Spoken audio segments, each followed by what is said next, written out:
Welcome back to the Mina Show featuring Lenny.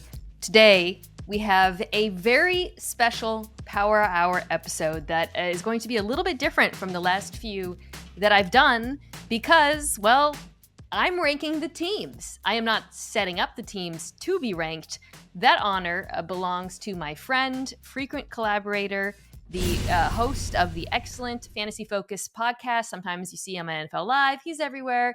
Field Yates. Thank you so much for agreeing to do this. It is great to be on with you, Mina, and I have to be honest with you. This might be the most empowered that I have ever felt during my career at ESPN, or at least in a very, very close race with the one time that Adam Schefter was logged into Twitter on one of the communal computers at ESPN, which, by the way, Wow. there needs to be whatever double two-factor authentication exists needs to work for Adam Schefter whenever he's logging in with his Twitter account. And he got up briefly to take a call.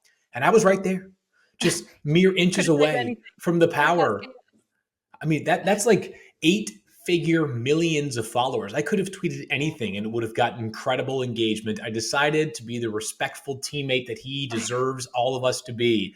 But right now I feel very powerful that I get to at least sort of, I don't know, I'm disguised as the host of the Mina Show for just a brief moment. You're steering here, which is relevant, or I guess needed rather, because I've been having these guests, and because they all have different choices, the rankings have certainly diverged. You can go back and listen to or watch them on YouTube.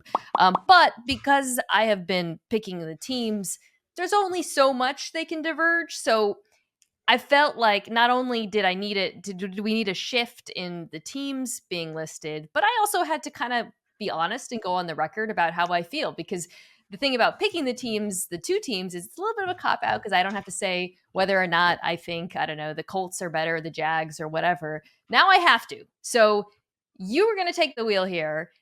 So just to remind folks, in this case, Field is going to pick two teams for every spot. And then I am going to pick one of the teams and say why. And then thus the other team stays on the board and you introduce a new competitor. I will, for the YouTube audience, I will be keeping track on my trusty whiteboard.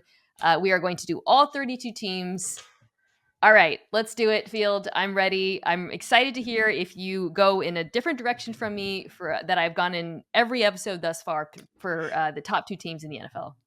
Yeah, Mina, I thought about that. I thought about maybe being spicy right out of the chutes here. But my rule in deciding how we are going to feed these teams was to go with my authentic belief of how the teams deserve to be stacked up going into the season. You will ultimately be the arbiter of how my order ends up finalized. But I didn't want to do anything other than start with the two teams that, of course, played in the Super Bowl last season. No team in the Super Bowl era, Mina, has ever won back-to-back Super Bowls. So Chiefs versus the team that has been right there on the doorstep. As a matter of fact, the second team to ever lose a Super Bowl in overtime was the San Francisco 49ers. Who deserves the top spot in your mind? I'm going with the Chiefs, as I believe everybody has. You could easily make a case for the Niners, given how close the game was, given how good this team is. I think they're fantastic, and they're really returning pretty much everyone outside of Eric Armstead is a big departure. Dre Greenlaw is injured, of course, but we're not ranking rosters. We're ranking teams, and the Chiefs still have Patrick Mahomes. And we saw Patrick Mahomes last year lead a team to the Super Bowl with what I believe will be the worst offense he ever plays with. I could be wrong. We'll see what happens. Left tackle is a question mark with the Chiefs. Defense, the cornerback room, doesn't matter. They have Patrick Mahomes, Andy Reid, and Steve Spagnuolo. And while that three is in place, I'm not going to pick against the Chiefs. One thing last year did for us, Mina, is it prevented us from saying we have concerns about the roster. It's more like items that we monitor, right? So Wanye Morris versus Kingsley Suamataia at left tackle is an interesting battle. Am I worried?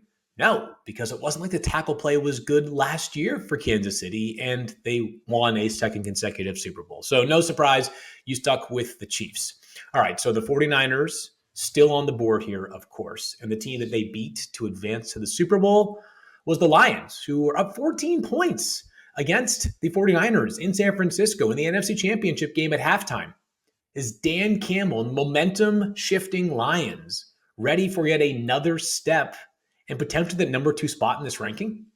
They are not. I'm sticking with the Niners here. The next team, the next matchup, I don't know what you're going in. I have a suspicion that's I'm going to have to stop and think.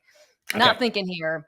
I still think this division or conference rather runs through San Francisco. I'm very optimistic about the Lions. I really like the additions they made to the pass defense. I got to see them. It's Yep. young. It's a young group. Again, I go back to the San Francisco team, and there's just not a lot that worries you. I think they're gonna. We'll see. Actually, I'm hesitant to comment on Brandon Ayuk because we're taping this a few days in advance of when it will run. But by and large, they're running it back, and this was the most dominant offense in football last year with a top 4 defense as well. Yeah, there's 22 factors on every single play that influence the outcome of each play in football. So we are admitting that like things are unpredictable, but it's just comforting when you know a lot of what is returning to these two teams at the very top of the heap in Kansas City and San Francisco. So those are the reasons why they are my top 2 teams as well. All right, so I think what you're thinking is that I'm going to next ask whether the Lions deserve to be ahead of the Baltimore Ravens, the Final Four from last season. But maybe I've just spent too much time with our great friend Dan Orlovsky over the past few days, who I had the pleasure of doing NFL Live with on Tuesday, I guess it was. And maybe, Mina, I'm just being delirious right now. But despite all their notable departures this offseason and trading away the guy who had 444 catches in 4 seasons, I still think the Bills are really, really good. What say you, Bills versus Lions? I love that you're introducing the Bills here because I it's funny. I joke about this, but last year I got to do the "I'm believing in the Chiefs when no one else does," which is a Yeah. outrageous statement. And this year I feel like I'm going to do that with the Bills because, and I've continuously, we do these top 10 pods, like top 10 offenses, top 10 defenses, top 10 coaches, and I have put the Bills in every one, and it has Yep. surprised some people because I think there's so much concern. I think a lot of those concerns are overstated. I think the Bills will be just fine.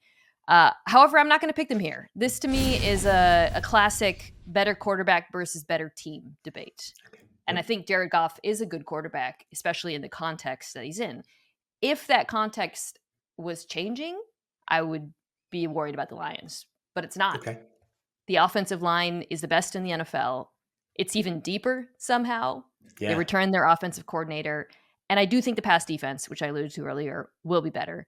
So I just think they're the better football team. If they're, it's funny because like if they're going head to head, one game, Josh Allen, I don't know. I get so nervous picking against him, but I look at this Lions team and I think they're better top to bottom. Okay, so the Lions still ahead of the Bills. The one thing about the Lions pass defense that I'm really interested by is that the pass rush was good last year. I think it has a chance to be even better this year as Aiden Hutchinson takes a big step forward. Another one somehow. Marcus Davenport signed. It feels like Marcus Davenport may perpetually be on That's 1 year one of his prove it nicknames. deals Yeah. because he is so fascinating as a player, has so much physical potential, just hasn't Mhm. always put it together for production. Um, but the 2 corners they drafted in the first 2 rounds, Terrion Arnold and also Ennis Rakestraw from Alabama and Missouri, 2 of my favorite players to study in the draft. But if they have a limitation specific to the cornerback spot that is most notable, neither one of them is a burner, right? And we saw in the NFC Championship game last season the speed of Brandon Ayuk show up. And Cam Sutton, who was often shadowing opposing top wide receivers last year, now, of course, back with the Pittsburgh Steelers. He was released after a domestic violence incident that has caused him to now be suspended for the first 8 games of this season. So obviously a very, very serious situation. But it wasn't a great strength of theirs last year. A ton of speed in the secondary. I don't know it's a whole lot better this year. So if the pass rush doesn't get home, it could be something that rears itself once again in big moments.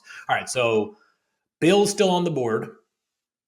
How about the Baltimore Ravens, Mina? That's the Okay. team that I probably should have been asking about in some people's eyes a little bit sooner. That speaks to my confidence in Josh Allen and the Bills. But the Ravens did have some notable departures this offseason. As we know, the offensive line has been remade, Jadeveon Clowney amongst the defensive departures. And yet, Derrick Henry enters. They have the 2-time MVP in Lamar Jackson. The Ravens are always resourceful in the offseason and during the draft. And it feels like a darn good roster once again. I'm going Ravens over Bills. Okay.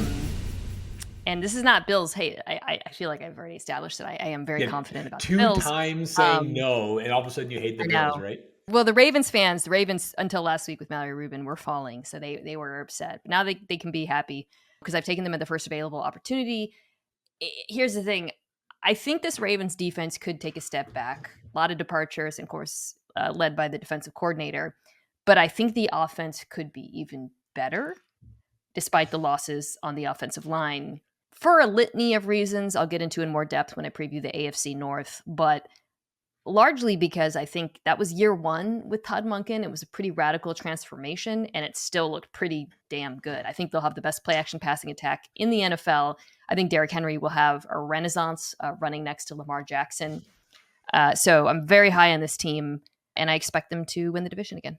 When you think about Derrick Henry going from Tennessee, last year's version of Tennessee, to Baltimore, like this is what I would equate it to. Like imagine, I live in Connecticut, grew up in New England. Meaning you went to college in New England, so you may have spent some time like up in Vermont. And like there are places that you need to get to in Vermont where it's a 1-lane highway for like 50 miles. And if you're stuck behind somebody that's not going very fast, you're going to have to go at whatever speed they decide that you are going to go. And now you live in California, and there's like those 8-lane highways, maybe not Texas level, but huge highways. That's what Derrick Henry is now going to be experiencing in Baltimore because you just can't, from a like a numbers game standpoint on defense, if you want to gum up, the rushing lanes and try to slow down Derrick Henry, that's fine. Lamar Jackson has led the NFL in passing touchdowns. He's the reigning MVP this past season. Like he's going to carve you up. Pick your poison. I don't talk about fantasy too often, but you're here. I have Saquon and Derrick Henry in my dynasty league, and this offseason could not have gone better. Over. It's amazing. Truly, truly incredible destinations for both those players. Okay, who we facing off the Bills?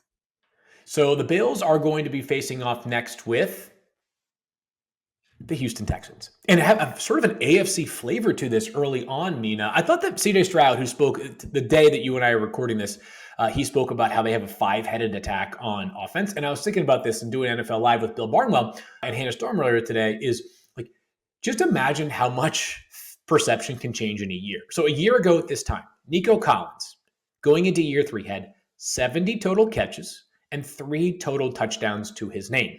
I know that you are amongst the leaders of the Nico Collins bandwagon.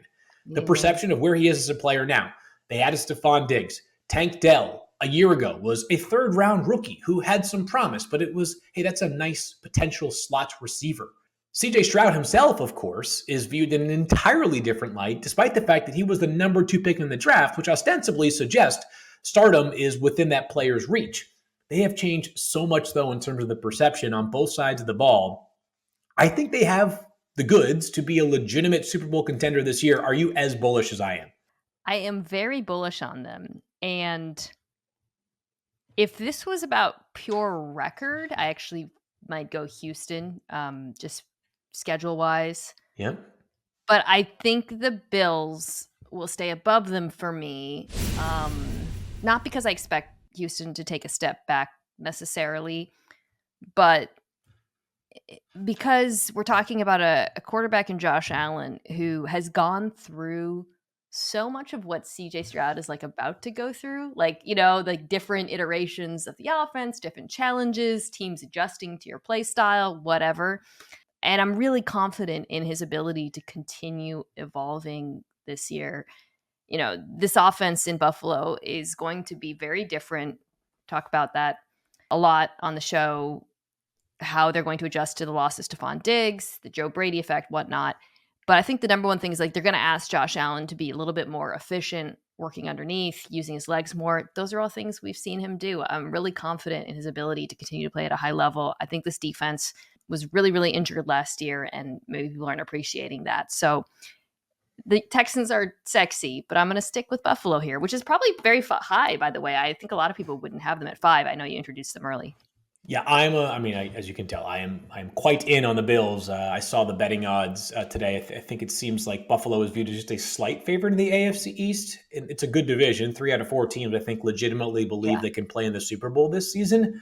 But I do think Buffalo is a cut above. All right, so Houston remains on the board. And I mentioned sort of an AFC theme right now. And by the way, if you're watching and you're seeing my eyes drift, keeping the notes of who you have ranked 1 through 32 while having a conversation harder than you might realize. So I apologize if my eyes are straying here for a moment. But Cincinnati, Also a team that, like, Wow. they don't Okay. view themselves as like a good team, Mina. I think they view themselves as the team that has had the most success against Kansas City, and no reason to believe they can't be right back where they were 3 seasons ago when they went to the Super Bowl and nearly defeated the Rams in Los Angeles. Are you confident that with Joe Burrow back healthy, a 9-8 team last season can maybe get closer to 12 or 13 wins?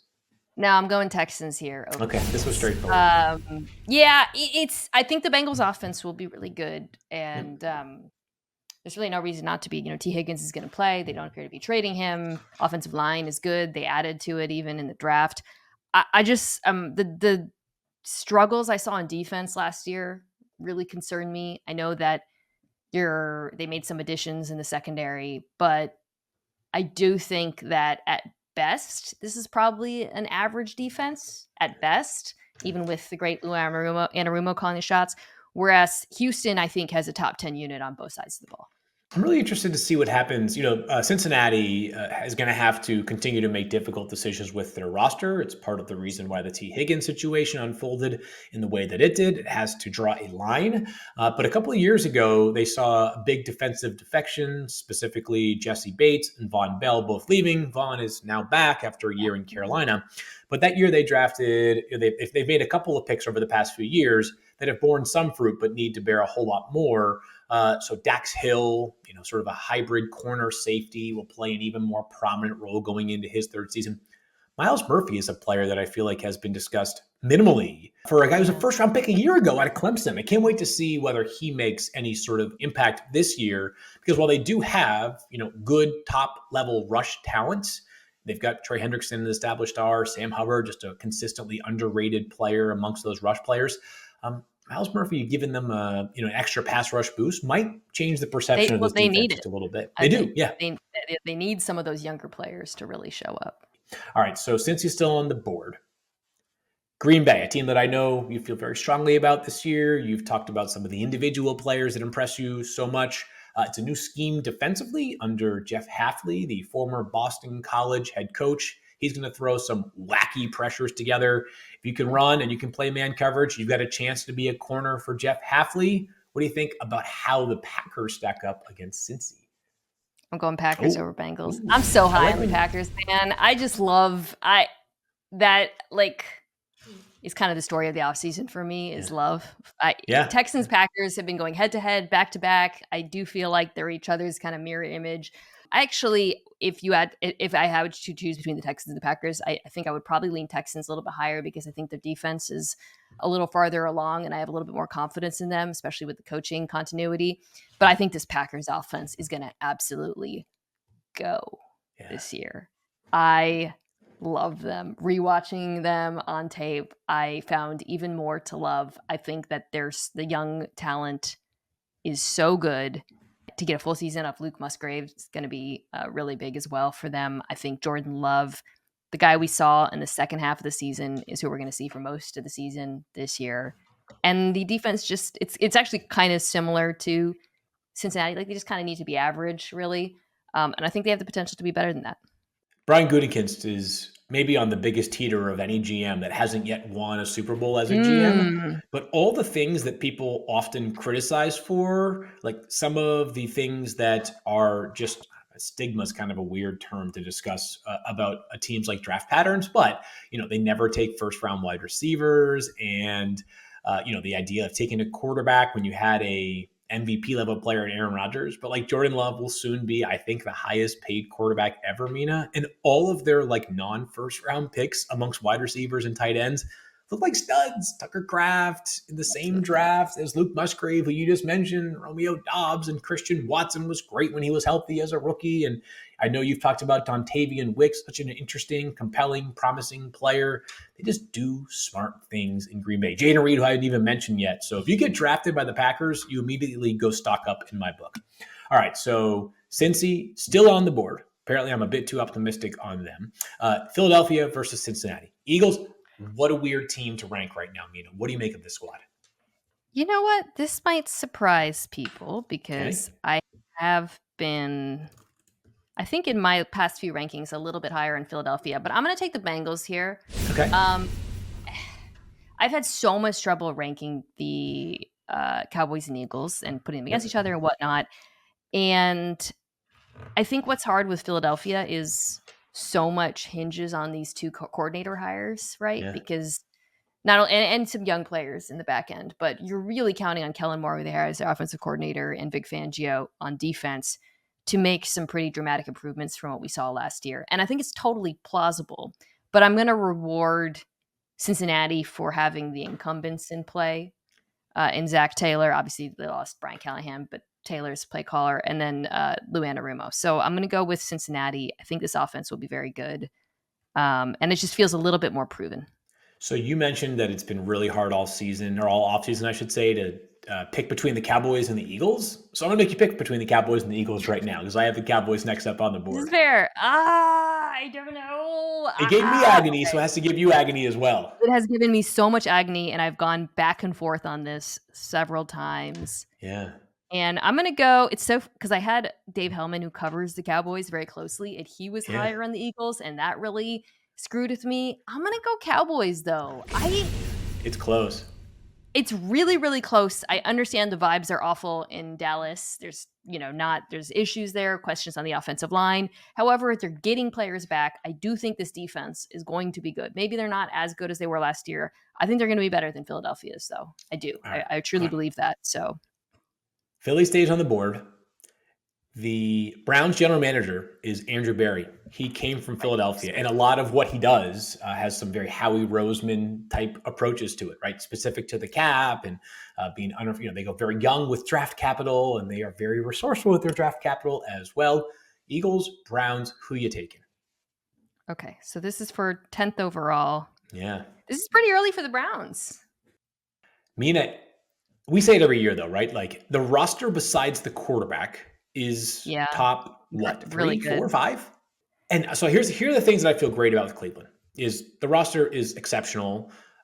Their head coach is terrific as well. Kevin Stefanski, one of the best. I'm not going to sit here and decide exactly where he ranks 1 through 32, but I think he's exceptional at what he does. This is the year, one way or the other, that we have definitive clarity on the Deshaun Watson acquisition. Some might say it's already, a terrible trade by the Browns. And up to this point, given the costs, it's a fair assessment.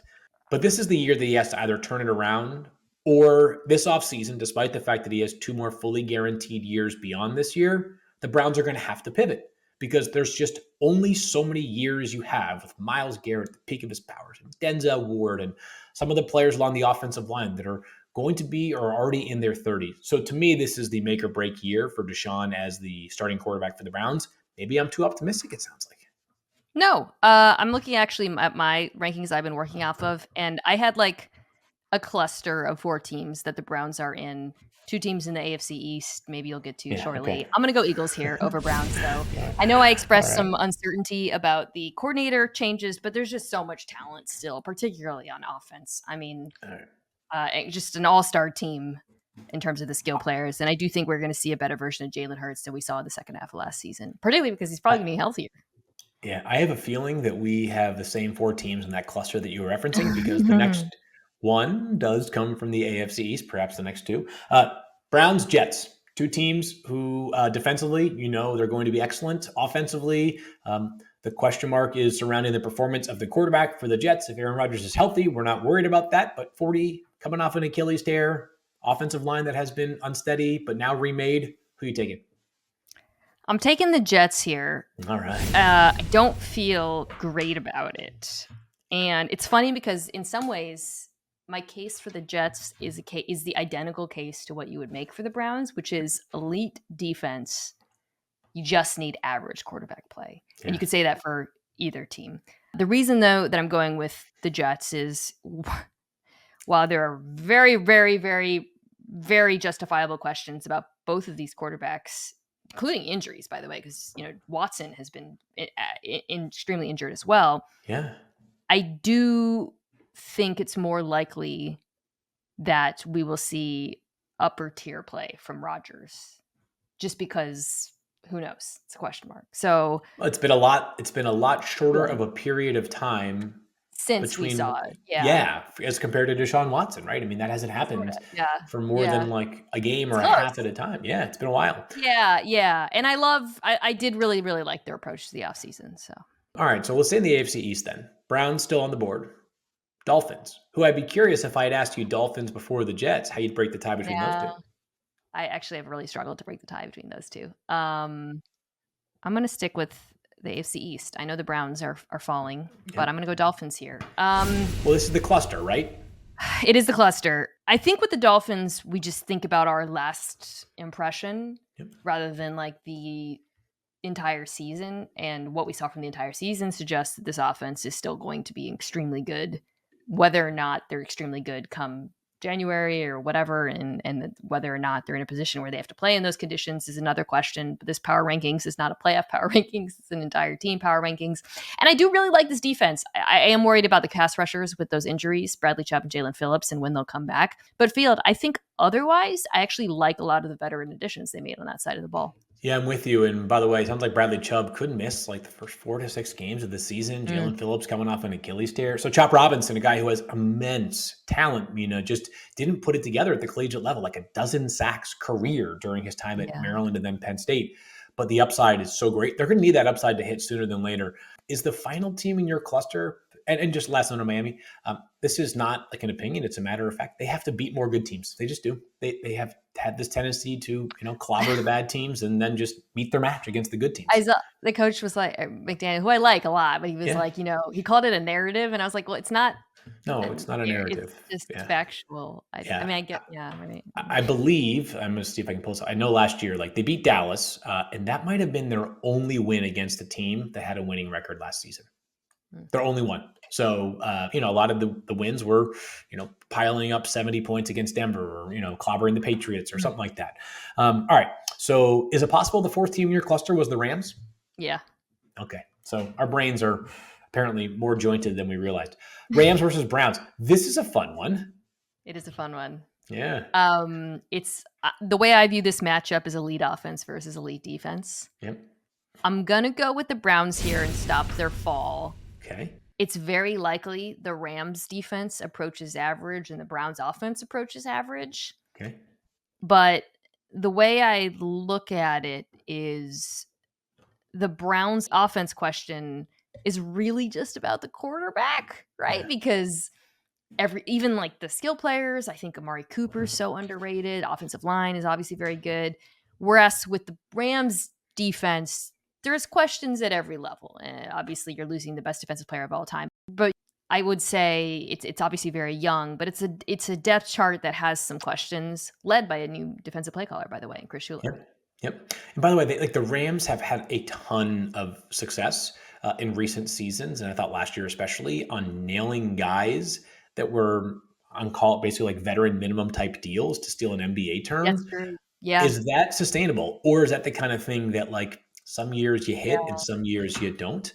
So we'll see whether the John Johnson the thirds of the world, Darius Williams returning to LA, who's not Cam on a Curl. minimum contract, but yeah, Cam Kerr Absolutely. on a relatively modest contract.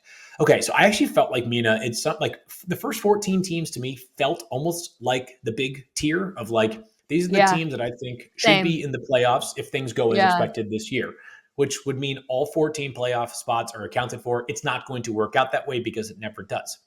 I think the next 18 teams are going to be really fun and frisky to rank. The Colts, a team that I am evidently Wow. super optimistic on. Field. Hi. I Well, hear like me it. out. All right, so 9-8 last year with Anthony Richardson playing Yeah. 12 quarters. Now, Richardson was going to be a project, so it's not, Gardner Minshew was more ready last year than Anthony Richardson was. Richardson obviously is way more talented. I'm a Shane Steichen guy. I think I'm a Shane Steichen stan, to introduce a little bit of alliteration. I think he's really good, Mina. I think what he does brilliantly, and I know you know this, but he allows quarterbacks to have easy decisions at their fingertips, basically on every single play. So I am in on the Colts, who, for a guy that's been around and survived multiple coaches, Gus Bradley continues to do like a pretty good job You know what? They're defensively. fine. Yeah. Yeah, they're solid. Yeah, and No, by the they way, are. Yeah. and if you draft Leatu Latu, you Ugh, immediately go up in my love book, them. and they did. And you and I had a shared admiration for Latu during the pre-draft process. Yeah. And adding him to an already like not I wouldn't say a star pass rush group, but It's a they've good made group. some, like some legitimate investments, right? Like Quiddy Pay is a first round pick a couple of years ago. So Indy, a team that I am more optimistic on. So Indy versus, in this case, still the Rams. Yeah, it's a good group. It's a good pass rush. It's gonna need to be because the secondary's got some questions. It does, yeah. For me, the reason I'm gonna go Rams here at 14 Yep. is because I love Steichen. I'm excited about Richardson. I think that could be like a feisty, surprising, maybe just outside the top 10 offense.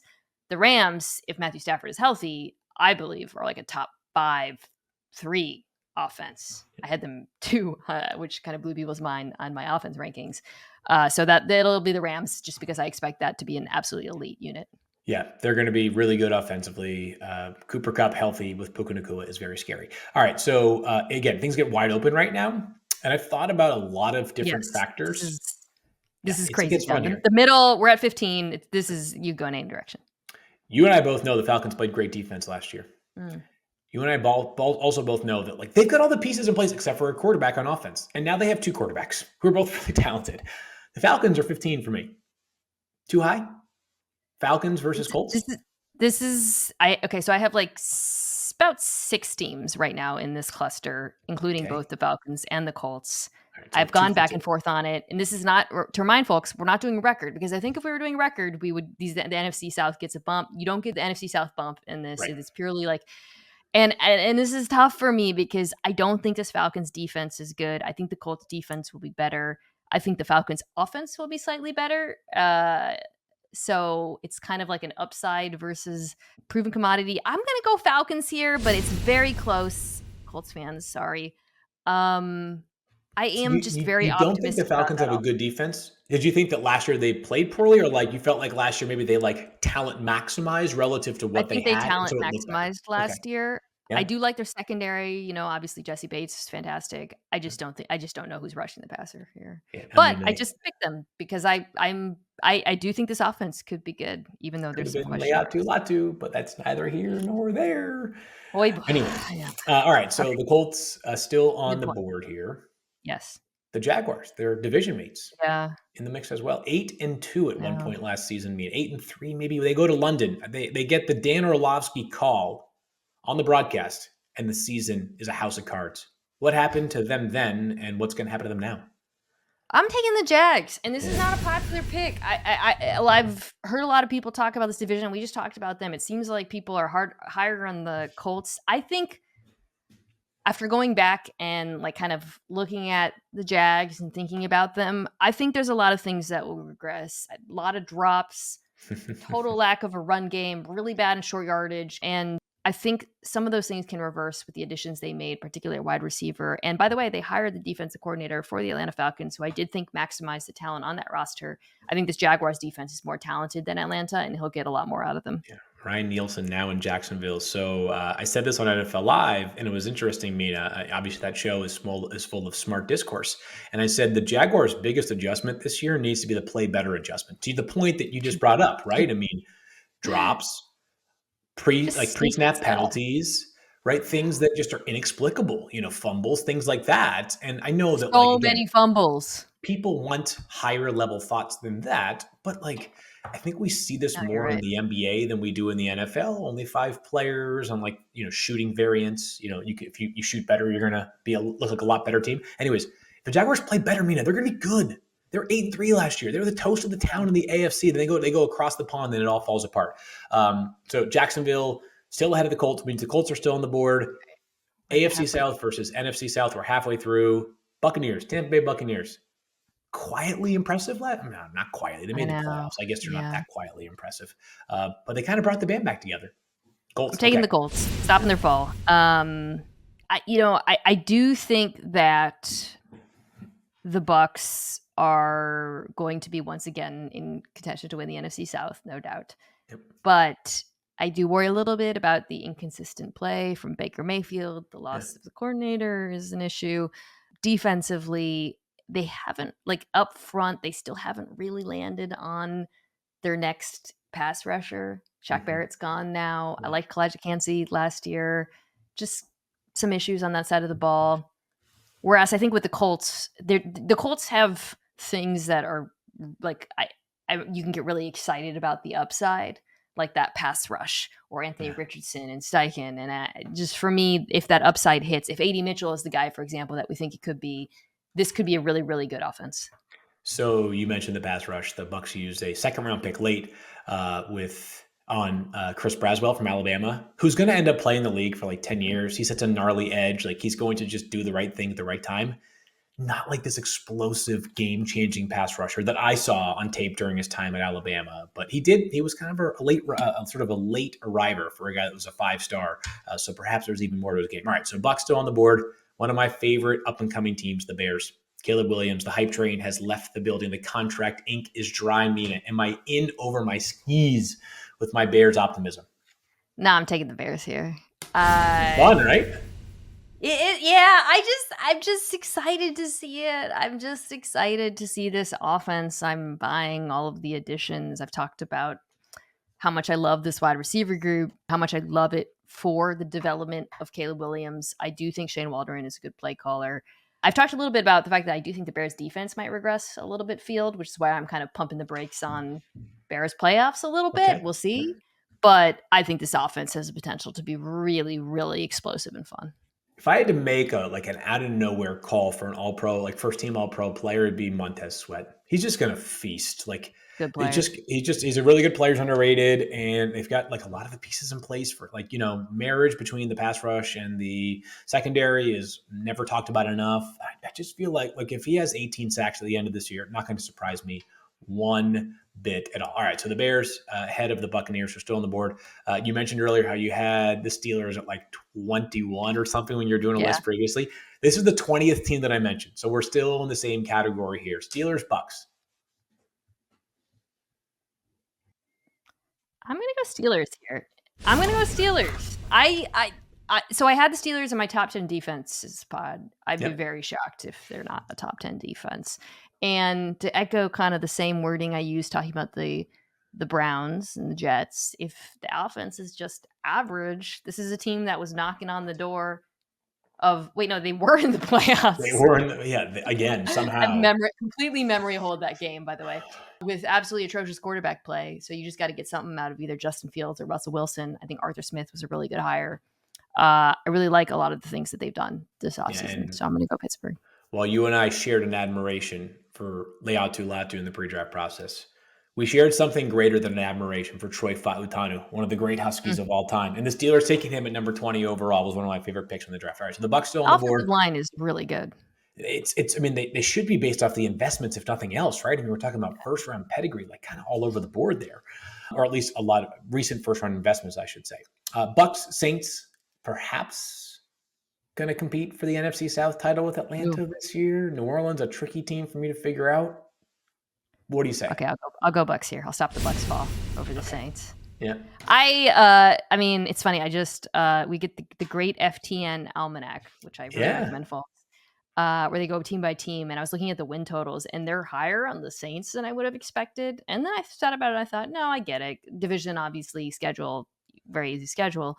I'm doing the NFC South this week, by the way, so I'll get into it in more detail. I understand it, but man, there's some problems on that roster. Offensive line, aging defense, dubious pass rush. Yeesh. I think the Bucs have a better football team, so I'm going to go with Tampa. All right, Saints, Seahawks, no introduction needed to Seattle. Where are you leaning? Okay, so we are at 21 right now, and I'm going to go with the Seahawks here. So I think the Seahawks, did you feel like they deserve to be higher? A little bit. I had them in like 18 or something, so I had them in this range. Okay. That makes you feel better about it. No, it's a tier. I want to continue to come on this podcast, so I don't want to disrespect your. Yeah, no. I think I've seen them around here on most people's kind of rankings generally. For me, the case for Seattle is if the offensive tackles are healthy and play like they have played at times, Charles Cross and Abe Lucas, I think this could be a top 10 offense. They have all the other pieces. I've been not quiet about my belief that Geno Smith was not the issue in the offense last year. It was the offensive line. I'm really excited to see what Ryan Grubb does with this offense, but they have to have decent pass protection. Yeah. Defense, I think, could take a second with Mike McDonald, new scheme, complexity, all of that. But I do like a lot of the pieces that they've added, and I'm Yeah. really excited to see Byron Murphy too, the defensive tackle they drafted. They've got a good stable of young rushers, and Byron Murphy's going to be a problem. I know he's a good college player. He's going to be a better pro than he was a college player because so much of what he does not like appear in the stat line. So people are Yeah, just going to appreciate him that much more as a player when he's playing at the NFL level. So Saints still on the board. Abe Lucas, by the way, starting right tackle for the Seahawks, still on PUP. Might be something, might be nothing. Just sort of a note to keep in mind because his health, as you mentioned, yeah, so critical to their not success. great. Yeah. Saints Vikings. Don't know what to do here. Okay. Vikings. What a curious team. Like Oh, I know. we talk about how Caleb Williams walks into a pretty good spot for a young quarterback. I think if JJ McCarthy ends up being the starting quarterback sooner than later for Minnesota, it's a comparably good spot. And yet I still don't know exactly how to feel about this team. I feel great about the people at the control panels at both offense and defense in terms of the Yeah, head coach Kevin O'Connell and Brian Flores, the defensive coordinator. I'm going Vikings here. Okay. Maybe this is a little bit of an unfair, like which excites me more bump, Yeah. but Upside versus floor play kind of thing. yeah, the way I see it is the Vikings defense last year dramatically outkicked their coverage. Yeah. It wasn't just Flores. I do think some of their younger players and role players stepped up, and they got a lot more talented this season. Maybe not a lot more, but you lose Danielle Hunter, but you bring in not just Jonathan Grenard, but Andrew Van Dallas Ginkel, Turner. Dallas Turner, who they Yeah. drafted. I just think that if that defense plays even better than they did last year, you don't even need that much from the quarterback. And of course, whoever plays quarterback is in a very good situation. So, It certainly is. All right. uh, So the Saints remain on the board. How about the Cardinals? One of our favorite frisky, fun teams. okay. You wanted them higher.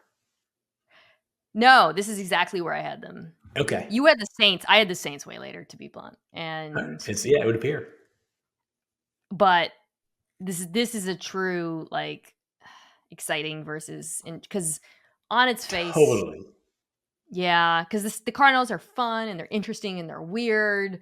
The Loved their Saints, draft too. Loved yeah, it. I love. F it, I'm gonna go Cardinals.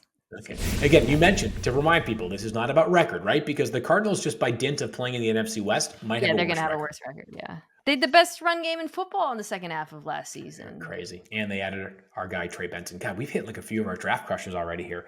I know. All right, Saints, Raiders, Mina. Raiders, who I felt, honestly, this felt disrespectful because they played so well defensively down the stretch last year. I'll stop the Saints slide and I'll go Saints here, just because Derek Carr did not play great last year. Yeah. But I do think he gives you a baseline of competent quarterback play. I am very worried about him behind that offensive line. But the Raiders quarterback situation, it just makes it really hard to rank them high. Even though I like the defense and I think that I don't think I didn't have them in my top 10, which upset some Raiders fans because they actually finished, like that high in a lot of metrics. I think that was like a little inflated by quarterbacks they faced, but I think they're going to be really good. But I just can't get behind what they've done at quarterback this offseason. Hey, the last team to beat the Chiefs was the Raiders on Christmas Day. True. Raiders, Chargers, AFC West head to head. Okay, I'm going to go Chargers here. Ooh. So you're a little lower, by the way, on the Chargers than it really feels like consensus. And I think I'm closer to you than consensus. Consensus is, a little bit of a straw man. I think people are kind of overrating the Jim Harbaugh effect a little bit because I do think this roster is deeply flawed. Correct. However, I do think that the offense is going to be efficient. I think obviously they're going to run the ball well.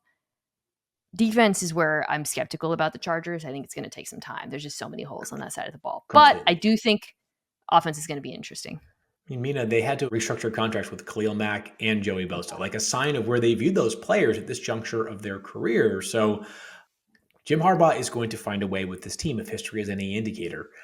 I just, Jim Harbaugh has like those 12 rules he lives by. One of them is don't try to win every fight in the first round. I think he took this job with an acknowledgement. Like it might, like what's the point in trying to hunt the Chiefs in year one? Like, do the right things so that you can Yeah. eventually get there, because it hasn't worked for anybody else that has tried, including the Raiders and the Broncos in fairly big swing off seasons in recent years. So that's why I'm a bit less optimistic. We'll say in the AFC West, though, Raiders, Broncos. Okay. You're higher on the Broncos than I've been. Well, there's only like Uh, six I'm teams gonna go left. Raiders here. I'm gonna go Raiders Yeah. here. Raiders, again, I know I said I think they might take a little step back, but I do think this defense will be good. Yeah. The defensive line in particular, the addition of Christian Wilkins. I think there's like role players there, like Malcolm Kuntz, for example, Yeah. who are quite good. The linebackers actually played pretty well last year. Secondary has some issues, but if Jack Jones can be the guy he was in the second half of the season, it's a good unit. Whereas Broncos, I actually think have more holes on both sides of the ball.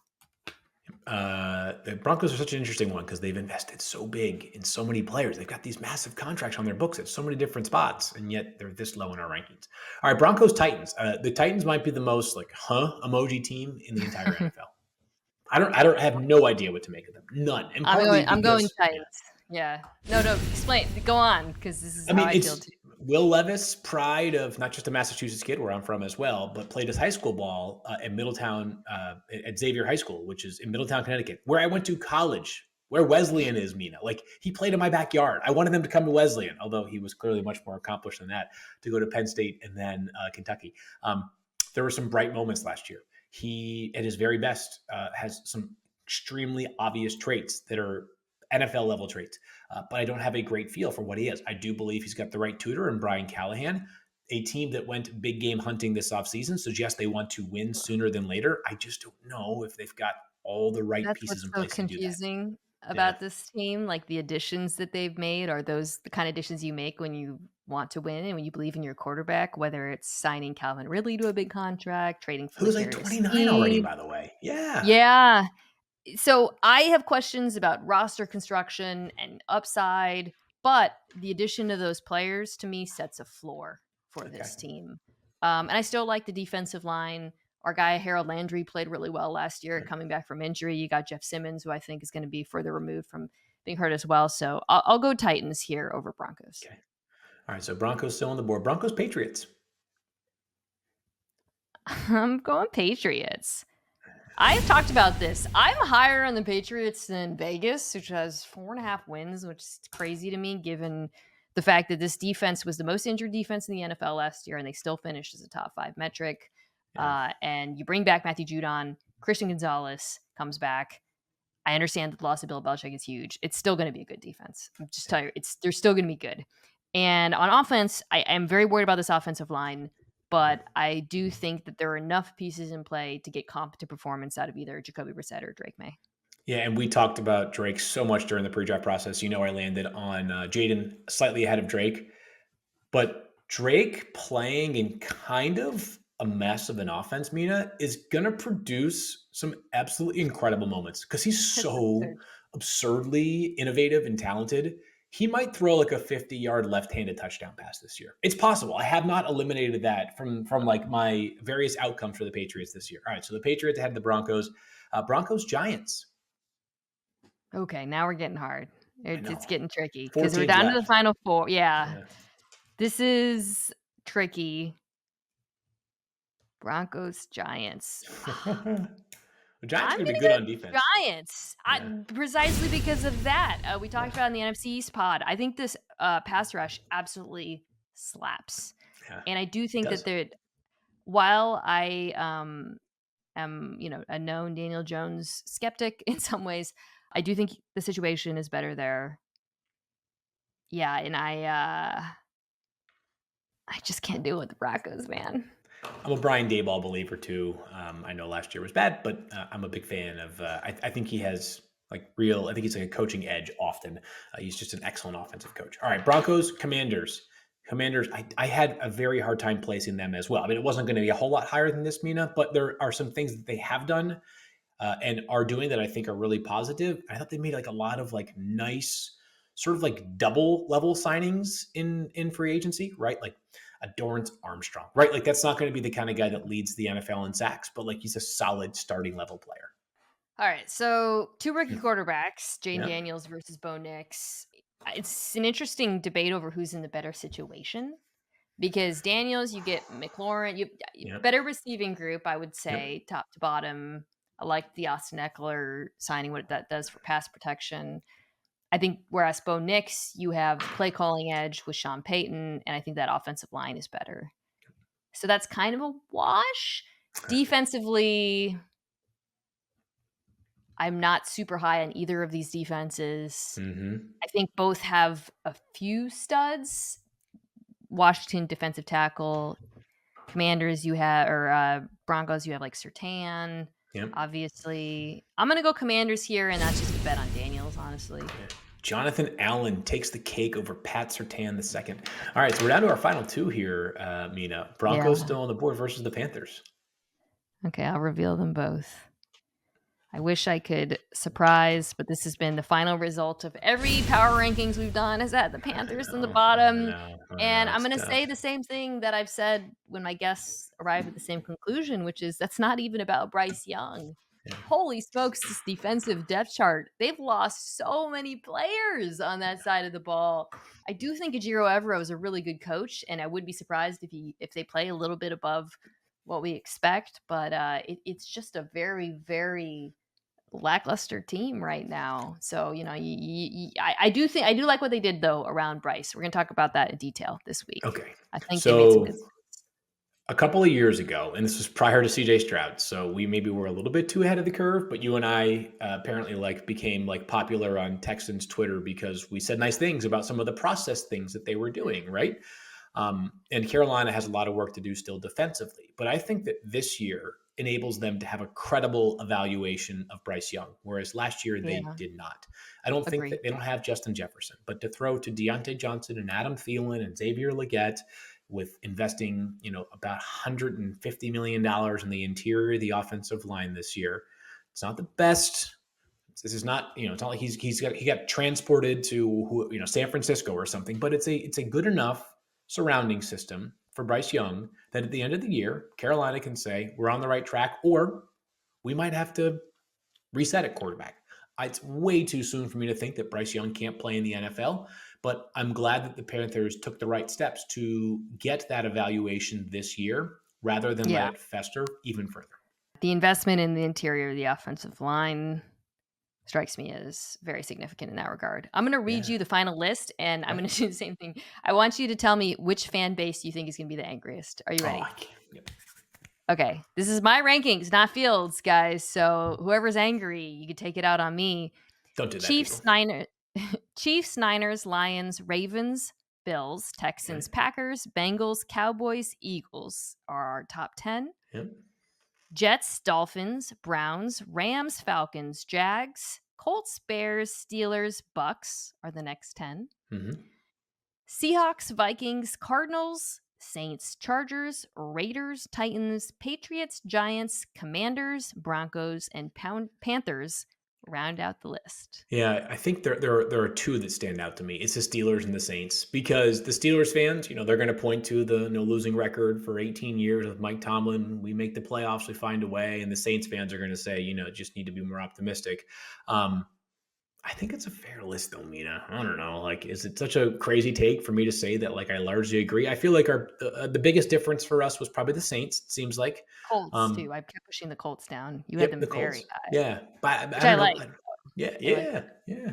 Got to have a little bit of something different here. I think the fans that might be most pleased about how we feel would either be. What do you think? The Bears?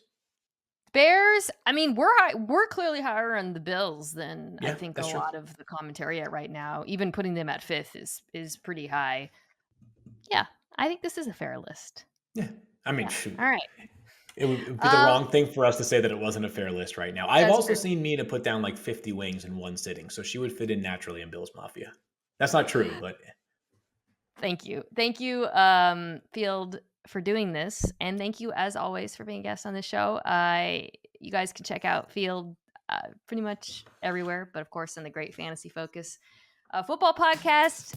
Field, I will see you in the war room when we draft for fantasy next. I can't wait. And I don't know metaphorically how to describe this, but I'm losing all my power right now. And it's a very, very humbling moment.